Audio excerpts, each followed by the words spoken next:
Paskutiniu metu jums pasakoju apie crossoverius, hatchbackus, sedanus, universalus, sportinius kupė ir įvairaus plauko elektromobilius, o vienas kėbulo tipas lyg ir lieka užmaršty.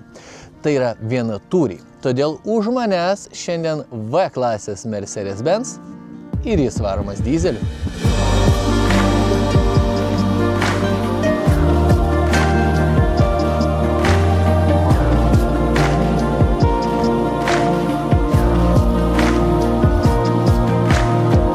Šiandien aš išbandau beveik naują 2025 metų gamybos Mercedes-Benz V Class. Modelis vadinasi 300D, vadinasi po kapotų 2 litrų biturbo dyzeliukas, generuojantis 237 arklio galias. Varantis ratai yra visi, bet įprastai tokie automobiliai yra varomi galiniais ratais. Pavarų dėžė automatinė, G-Tronic, turi net 9 pavaras, apie ją pakalbėsim dar šiek tiek vėliau, o į aplinką išmetamas CO2 193 gramai 1 km. Gal nuskambės kiek neįtikėtinai, tačiau čia vis dar pati pirmoji Mercedes-Benz V klasės karta. Automobilio gamyba startavo 2014 metais, 2019 metais atsirado pirmas faceliftas, o 2024 pasirodė antras faceliftas, kurį ir matot šalia manęs. Dabar lauksim antros kartos arba trečio facelifto. V klasės Mercedes-Benz būtų galima rinktis iš 6 skirtingų versijų, 5 yra dyzelinės ir 1 benzininė. Senesnės šiek tiek kartos dyzeliai bus su 2,1 varikliu, naujesnės kartos dyzeliai bus su 2 litrų varikliais. Benzinas taip pat bus 2 litrų, tik šiek tiek pagardintas mild hybrid sistema. Bendra galia svyruoja nuo 136 arklio galių silpniausiuose dyzeliniuose modeliuose iki 239 arklio galių galingiausiuose vėlgi dyzeliuose. Jeigu esate iš tų, kurie nemėgstat rinktis vidaus degimo variklių ir esat elektromobilių mėgėjai, yra sprendimas, kuris vadinasi EQV. Tuomet toks modelis turės arba 66 arba 100 kWh bateriją ir bent jau VLTP skaičiavimai su mažesnė baterija viena įkrova nuvažiuosit iki 250, su didesnė net iki 370 km viena įkrova. Jeigu man bekalbant užsimanėt pirmos ir paskutinės kartos Mercedes-Benz V Class, tai kviečiu užsukti į autoplius.lt portalą, nes šiuo metu portale turim daugiau negu 60 tokių naudotų modelių skelbimų, visgi jam jau 11 metų. O jeigu renkatės naują, tai kviečiu užsukti į autoplius.lt naujų auto katalogą, ten galėsite pasidaryti automobilio įvairiausias kainas, komplektacijas, versijas ir taip toliau. Bet jeigu perkat naudotą, prieš atliekant bet kokius veiksmus susijusius su pirkimu ar tikrinimu, labai stipriai rekomenduoju pasitikrinti automobilio istoriją. Ir tą galite padaryti tinklapyje autoistorija.lt. Ten sužinosite apie automobilio ridos tikrumą, daužimus, skendimus ir kitas probleminės vietas. Ir aišku, pasinaudokite nuolaidos kodų, kurie šiuo metu matote man virš galvos. Nors čia tik tai faceliftas, o ne naujas modelis, priekis pasikeitė neblogai, ypatingai stipriai pasikeitė vidurinės grotelės, padaugėjo šitų chromo juostų, atrodo šiek tiek prabangiau. Per vidurį labai dailiai įmontuoti sensoriai reikalingi kontrolės sistemom, kaip matote, čia taip pat yra ir priekinė kamera. Atnaujinant modelį pasikeitė ir buferio, ir žibintų forma, o aišku pati gražiausia detalė čia tai yra šitas Mercedes-Benz ženkliukas. Automobilio ilgis 5,14 cm, tai jis labai ilgas, prošvaisa šiek tiek daugiau negu 13 cm, tai na, ji nėra didelė. Toliau, iš detalių turim stogo bagažinės laikiklius, jeigu kartais visi šeimos daiktai netelptų į milžinišką bagažinę. Tamsintus langus, šiek tiek chromo po langais ir apačioje. Ratlankių dydis svyruoja nuo 17 iki 19, šį kartą turim pačius didžiausius 19, man atvirai pasakius, jie labai gražus. Na, šiaip pats kėbulas tokios tipinės dėžutės formos, tik tai turėkite omeny, kad jis gali būti 3 skirtingų dydžių, tai kompaktinis, long ir extra long. Šį kartą turim vidutinį long, kuris yra ant trumpesnės bazės, bet su ilgesniu kėbulu. Extra long jau turėtų ir ilgesnę bazę ir jo bendras ilgis būtų net 5,37 cm. Viskas sakiau. Na, o gale turim šiek tiek pasikeitusi LED žibintų išdėstymą, versijos pavadinimą, įrodymą, kad automobilis varomas 4 ratais ir milžinišką langą, kuris pasitarnauja ne tik vaizdui, bet jeigu privažiuojat per arti prie sienos ir bagažinė neatsidaro, galit pasinaudoti lango suteikiamais privalumais ir įsidėti savo daiktus per jį. Įprastai sėdant į tokio tipo automobilį prabangos čia nesitikė, bet iš tikrųjų jos čia netrūksta. Čia dominuoja dvi spalvos, tai juoda ant centrinės konsolės ir turbūt reikės sakyti balta, bet čia tokia visgi labiau kreminė. Turim medžio apdailų ant centrinės konsolės, sidabrinės blizgios spalvos apdailų. Aišku, naujų automobilių klasika, tai du dideli skaitmeniniai ekranai, prie kurių mes dar prieisim. Bet aišku, geriausia tai, kad čia labai daug vietos ir prie didžiausių norų net galėčiau nueiti ir į galą, ko dabar nedarysiu, nes privalau pasižiūrėti į kokybę. Tai porankiai labai minkšti. Ar jie reguliuojas? Taip, jie reguliuojas. Čia minkšta, čia kiečiau, bet jaučiasi toks minkštumas, kokybė detalės. Čia truputėlį kiečiau, bet lyg radau traškutį vieną. Ekranai gal minimaliai juda, bet niekas netraška. Daiktadėžė truputėlį juda. Bet šiaip kokybė, sakyčiau, nebloga. O dar viena labai graži detalė, tai yra LED apšvietimas, kuris tęsiasi ir per visą centrinę konsolę, ir gale, ir ant durų, ir apskritai šviečia netgi ortakiai ir galite pasirinkti kokią tik norit spalvą iš daugybės įvairiausių spalvų. Tos spalvos gali būti iš anksto suderintos, galite pasirinkti individualią spalvą, tai tokia nebūtina, bet labai maloni detalė. Kalbant apie sėdynės, tai jos minkštos, patogios, šiek tiek prilaikos. Nugara mažiau šiek tiek šlaunis, bet aišku, su tokiu automobiliu mes čia baisiai posūkius negazuojam, niekur neįslysim. Jos šildomos, ventiliuojamos, valdomos elektra, valdymas yra ant durų, turi atminti, galėtų būti masažuojančios. Čia yra elektrinės. Daugybė vietos. To jau luktelkim. Tai, sakykime, pedalus pasiekiu ir vairuot galėčiau, bet ta sėdėsena pakankamai stati, o negulima, dėl to viską gan gerai pasiekiu. Plus ta sėdėsena aukšta, tai matau virš priekyje važiuojančių automobilių, kas šiek tiek padeda vairuojant. O pati geriausia detalė, kurios net nepasakiau dar, tai yra šiek tiek prieš tai rodyti atskiri porankiai. Tai kiekvienas iš keleivių priekinių ir galinių, tarp kitko, turi atskirą porankį ir niekada nereikės brūžintis alkūnėm, tai tos vietos iš šonus labai daug ir šitas man labai patinka. Štai čia turim pailgą milžinišką ekraną padarintą į dvi dalis. Kiekvienas iš šitų ekranų yra 12,3 colio įstrižainės, kas retam kažką sako, bet iš tikrųjų tie ekranai pakankamai dideli. Multimedijos ekranas iš tikrųjų greitas, ryškus. Čia yra daugybė įvairiausių funkcijų, nuo palidovinės navigacijos iki informacijos apie orus ar interneto prieigos. Apple CarPlay, Android Auto veikia be laido. Pažiūrėkim. Ojats. Labai geras greitis ir labai ryškus vaizdas. Ir atvirai pasakius, Mercedes-Benz jau kurį laiką gamina labai kokybiškas multimedijas, tai įskaitant Porsche, BMW ir Mercedes, tai man atrodo mūsų gatvėse važinėjančių automobilių tarpe šitie gamintojai gamina pačias geriausias multimedijas ir tai yra to įrodymas. Pagrindiniai klimato kontrolės valdymo elementai yra štai čia viskas valdoma tokiomis tikrai tvirtomis svirtelėmis ir man tas labai patinka, bet aišku, čia yra tik tai pagrindiniai valdymo elementai, tai yra temperatūra ir pūtimo intensyvumas. Jeigu norit papildomų elementų, štai čia yra mygtukas, jį paspaudus esat iš karto perkeliami į atskirą klimato meniu, čia galima reguliuoti išplėstinius nustatymus, taip pat čia įsijungia ir vairo šildymas, atskiras pasirinkimas yra galiniam sėdynėm ir atskiras yra priekiniam sėdynėm, tai aišku, viską būtų patogiau valdyti fiziniais mygtukais, bet kadangi ekranas greitas, problemos kaip ir nebelieka. Na, o štai čia per vidurį po klimato kontrolės valdymų yra tai, ką įprastai automobiliuose vadinu valdymo pultų, tai šonuose yra mygtukai, kurie atidaro arba uždaro galinės duris, kaip dabar turbūt girdit. Baigėsi garsai, tai pratęsiu. Toliau yra papildomi valdymo mygtukai, tai važiavimo režimo pasirinkimas, garso ratukas, galinių kamerų jungimas, atskiras mygtukas, kuris jungia papildomą meniu su parktronikais, su važiavimu nuo kalno įvairiausiais pasirinkimais, su juostų palaikymais pasirinkimais, 3 greitieji multimedijos mygtukai, kurie kelia į navigaciją, radiją arba telefono pasirinkimus, o štai čia per vidurį yra panašiai kompiuteriuose esančia peliai valdyti skirtą vietą, su kuria galima valdyti multimedijos ekraną. Tai aišku, kad lietimų jautrių būdų valdyti patogiau, bet tas būdas yra ir taip daryti galit.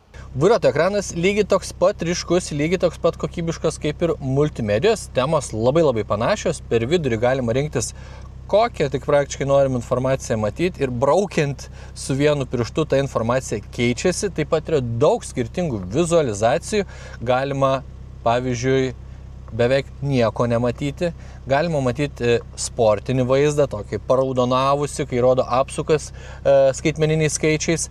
Tada galima matyti įprastą spidometrą, tachometrą, galima matyti navigaciją per absoliučiai visą ekraną, ta navigacija tiesiog milžiniška, labai ko gero su jie patogu būtų važiuoti, galima matyti tik asistentus ir dar ten skirtingų keletą elementų, ko gero visko tikrai nevardinsiu, bet tų pasirinkimų labai daug ir tas ekranas valdomas labai nesudėtingai, viena pusė multifunkcinio vairo. Vairas tai visų pirma man labai gražus ir labiausiai dėl šito milžiniško Mercedes-Benz ženklo įmontuota būtent į vairo centrą. Tai atrodo labai gražiai, šiaip kaip minėjau, šildomas, apsiūtas soda, malonus lietimui, turi keletas sidabrinių vietų. Nežinau, bendras vaizdas man labai patinka. Kas man nepatinka, tai tie multifunkcinio valdymo mygtukai, nes kai kuriuos reikia spausti, kai kuriuos reikia liesti, kai kuriuos reikia braukti ir aš čia pasimet su tokiom sistemom. Kaip ten bebūtų, dešinė pusė orientuota į multimediją, kairė pusė į vairuotojo ekraną ir kontrolės sistemų valdymą. Iš tikrųjų, aš čia gal biškį perdėdu, įpratus tie mygtukai visai neblogi būtų, bet aišku, atskiri fiziniai mygtukai būtų gerokai patogiau. Vairas turi ir keletą skirtingų padėčių, gaila, kad valdomas ne elektra, kaip visa kita šiame automobilyje, ir už jo dar yra ir dvi mentelės, su kuriamis galima padidinti arba sumažinti pavarą. Na, o dabar dėtuvės. Tai akivaizdu, kad duryse turim po labai didelę dėtuvę, čia autoplius milžinpadis. Tiesiog, gerai, dabar nepataikiau, bet šiaip tai gali net ir įkrist. Ir šalia labai daug vietos kasdien vežėmiam daiktam, kurie nusilinks ten gilin kažkur ir juos kažkada reiks išsitraukti, nes ta dėtuvė labai gili. Toliau, per vidurį turim vietą pasidėti telefonui su bevėlio įkrovimo funkcija, 2 USB-C jungtis, 12 voltų jungti ir 2 didelius podelių laikiklius. Autoplius milžinpadis jos puikiai telpa, plus čia yra tokie spaustukai, kurie įspaustų ir šiek tiek mažesnį podelį. Ir kas man dar labai patinka, tai šita dėtuvė užsidaro, jeigu ten turi daug šiukšlių ir vešit prezidentą gale, tai galės tiesiog uždaryti ir bendras vaizdas bus labai gražus. Turim vieną, na, sakykim, vidutinio dydžio dėtuvėlę štai čia, iš kurios kažkoks keistas daiktas krenta. Turim gumytę štai čia. Ir šiaip kaip tokiam dideliam automobilį, tai man šiek tiek pritrūko daugiau dėtuvių. Aišku, čia yra labai daug vietos, tai viską tiesiog galėsit mes čia per vidurį. Dabar šokam į galą.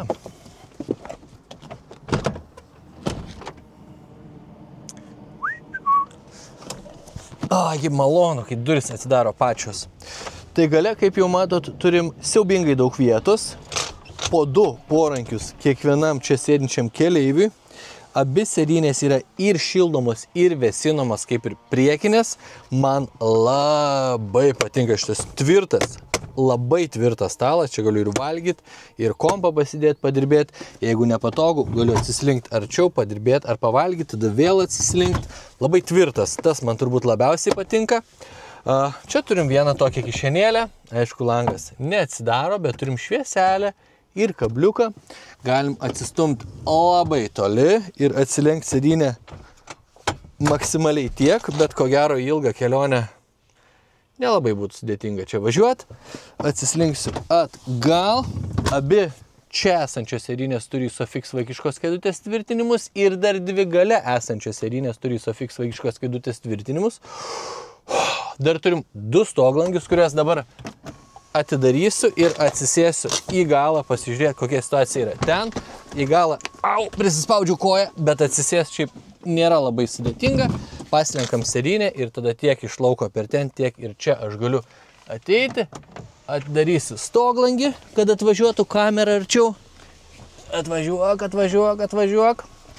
Kaip minėjau, 2 Isofix tvirtinimai po štai tokį podelį laikiklį kiekvienoj pusėj, kuris išsiema arba įsideda. Nežinau, kodėl tai vyksta. Mano vaikas atsisėdęs vakar iš karto tai padarė. Turim 12 voltų jungti vienoj pusėj, 12 voltų jungti kitoj pusėj. Kolonėlės įmontuotas ne tik priekyje, bet ir čia. Ir šiaip garsas Burmeister kolonėlių skamba visai neblogai. Pažiūrėkim, kiek čia sėdynės atsilenkia. gerai, čia jos atsilenkia nelabai daug, bet atsisėdus už šitos sėdynės, kurioje sėdėjau aš, žinot, man čia vietos sočiai. Bagažinės talpa su 7 vietom šitame automobilyje vis dar yra 1300. Panašu, kad pajautė mane automobilis ir nenorėjo atsitrenkti. Padarykim kitaip.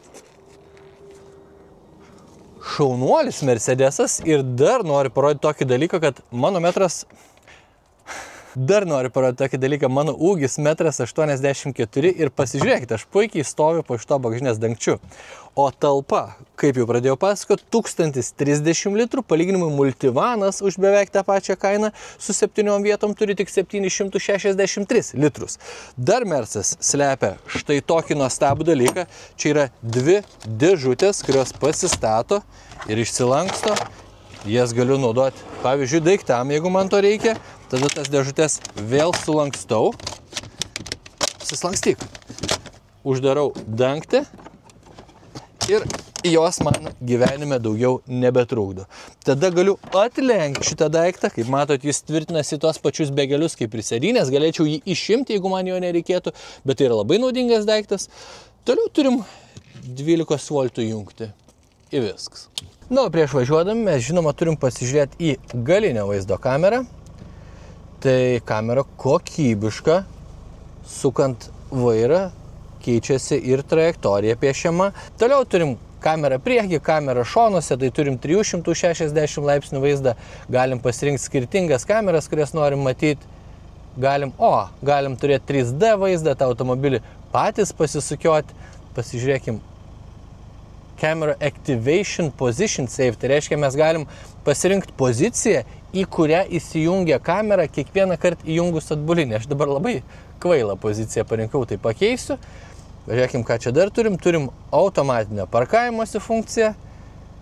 Na ir principė daugiau labai nieko. Plus, beje, turim gana agresyvų galinio stabdymo asistentą. Tai jeigu per greit važiuosit link sienos, tai automobilis tiesiog užkirs stabdžius ir trenksit galvą į galinį atlošą, taip man yra buvę, bet ne tik su šito Mercedes, taip daro ne vienas naujas automobilis. Bet šiaip kamera, žinokit, 9 iš 10. Išvažiavusi kelią norisi pasakyti, kaip puikiai suderintas variklių ir pavarų dėžės darbas, nes variklis, kaip minėjau, 2 litrų biturbo dizeliukas turi 237 arklio galias, tai jau užtenka netgi ir dinamiškiau truputėlį važiuoti, o 9 pavarų automatas labai puikiai adaptuojasi prie vairavimo stiliaus kiekvieno vairuotojo ir tas pavaras jungia švelniai, tai nori sakyti, kad labai gera variklių ir pavarų dėžės dinamika, tai būna pakankamai retai automobiliuose ir tas mane labai maloniai džiugina. Komforto lygis pakankamai aukštas ir taip yra pagrindė dėl to, kad mūsų išbandomas modelis turi orinę pakabą.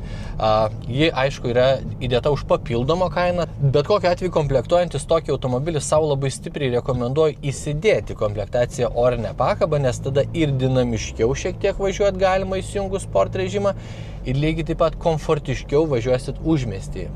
Kad jau prakalbam apie dinamiškesnį važiavimo režimą, aš dabar įsijungiu sport. Iškart sužemėjo pavara. Oho, ilgai laiko pavaras iš karto. Automobilis pastebimai tampa jautresnis, bent jau kas liečia akceleratorių.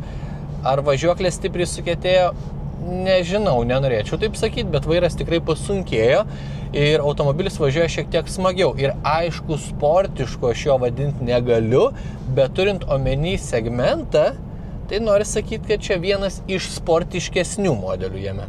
Žodžiu, turbūt ką labiausiai noriu pasakyti, kol stoviu prie raudono, tai kad automobilyje viskas puikiai suderinta. Ir valdomumas, ir komfortas, ir variklio galia, ir pavarų dėžės darbas, o taip nutinka pakankamai retai. Bet aišku, čia Mercas už labai brangiai. Dabar išjungsiu dinaminį važiavimo režimą, vėl įsijungiu komfortą, nes šiek tiek užknisa tas garsiai rėkiantis variklis, nes jis tikrai garsiai rėkia prie aukštų apsukų. Ir papasakosiu apie sąnaudas. Tai sąnaudos po šiandienos užmiesčio gana ilgos kelionės ir truputėlį važiavimo mieste siekia truputį virš 7 litrų 100 km, kas yra fantastinės sąnaudos. Bet tai tik mano šios dienos sąnaudos, kai pagrindė važiavau užmiestį. Mes turim paskutinių 2456 km mišrias sąnaudas, kai automobilis buvo bandomas tiek galbūt būsimų pirkėjų ir žurnalistų, tai turim 8,8 litro mišrias sąnaudas. Turbūt didžioji dalis buvo važinėta mieste ir pakankamai agresyviai, bet vis tiek kaip tokiai milžiniškai dėžiai nėra tos sąnaudos jau tokios ir blogos. Kalbant apie matomumą, tai priekyje viskas gerai, langas didelis, vidurėlis kabo pakankamai aukštai, šoniniai veidrodžiai labai dideli ir nepaisant to, kad statramčiai labai stori, šalia jų dar yra ir mažytis langelis, kuris gal šiek tiek kartais kokiam nors vaizdui papildomam pamatyti ir padės, bet šiaip jis žiauriai mažas. Bet prieki viskas gerai. Gale mane stipriai erzina galinių sėdinių atlošai, nes man trukdo ir vidurinės eilės šoniniai atlošai, ir galinės eilės vidurinis atlošas, kuris man kaip blynas uždengia visą už manęs važiuojantį automobilį. Bet tam mes turim sprendimą ir tas sprendimas vadinasi elektrinis veidrodėlis. Aš įsijungiu kamerą esančią ant bagažinės ir dabar man nebetrukdo jokie sėdinių atlošai ir matau pakankamai platų vaizdą, kurį galiu ir pašviesinti, ir patamsinti, jeigu to reikia. Tai čia labai geras sprendimas, ypatingai turint automobilio dydį ir tai, kad jame gali sėdėti ir 5 žmonės, ir visi jų daiktai, tai tada ko gero nieko nematyčiau per galinį langą. Gerai, dabar pabandysim garso izoliaciją prie 50 km/h. 62 decibelai, kaip tokiam dideliam automobiliui, sakyčiau, viskas neblogai. Dabar užfiksuosiu kitą dalyką, pažiūrėsim, kiek variklio darbas pakeičia garso izoliacijos rodmenis. Tai vėl nusinulinu ir pabandysiu nuo 50 paakseleruoti agresyviai.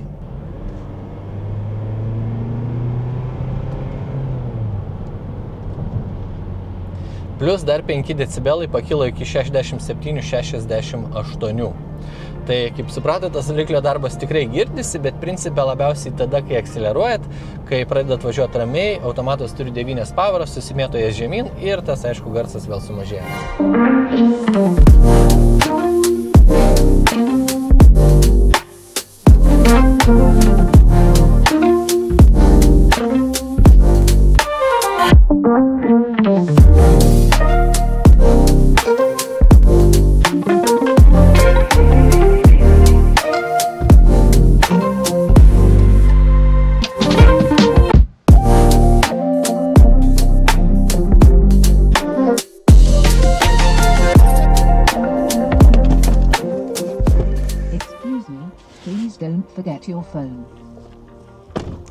Pabaigai, kaip visada, šiek tiek skaičių. Kasko kaina. Jeigu jūs gyvenat Biržų rajone ar kitam mažame miestelėje, jums jau 50, vairuojat daugiau negu 18 metų, tai kasko kainos startuos nuo maždaug 1300 eurų, kas yra gera suma. Jeigu esate 18 metų Vilnietis, tai jums nelabai reikia tokio automobilio, bet jeigu visgi nusipirko, tai kasko pakils iki 2100 eurų.